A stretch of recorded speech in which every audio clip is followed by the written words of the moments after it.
Now there's another player in the book that we need to talk about, who is Emily's best mate from university. Yes. Lorraine. Yes.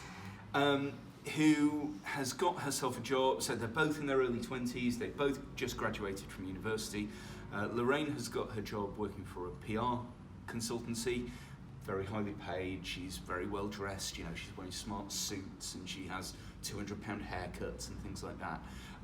Emily, on the other hand, is working for a charity, basically working with junkies. And helping people who are less fortunate. So on one side of the coin, you've got this person who is a real kind of high flyer, if that's how you judge a person's worth, which, you know, hopefully we don't, but you know what I mean by saying that. She's earning well for somebody who's in her early 20s, and then you've got Emily, who is doing this very worthy job, helping people, but probably not earning that much. Yeah. And certainly Lorraine, her friend, sees her as being, I don't want to say less worthy or less valuable, but that's kind of how she sees her. Yeah, I mean, there's definitely a dynamic with Lorraine whereby she kind of, she tries very much to distance herself from Emily because she sees herself as having this new, extravagant lifestyle, going to, swanky parties and drinking champagne. Now, I know people who we went to university with who got, very high paying, when we moved to London in our early 20s, got very high paying jobs in the cities, and just turned into arseholes.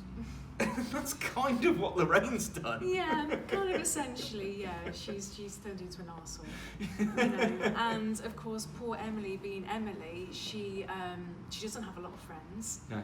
And she is clinging on to Lorraine with dear life. Yeah.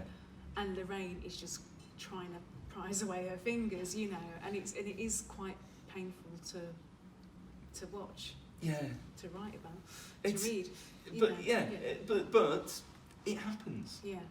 And the people who we think that we know very, very well sometimes let us down. Yeah.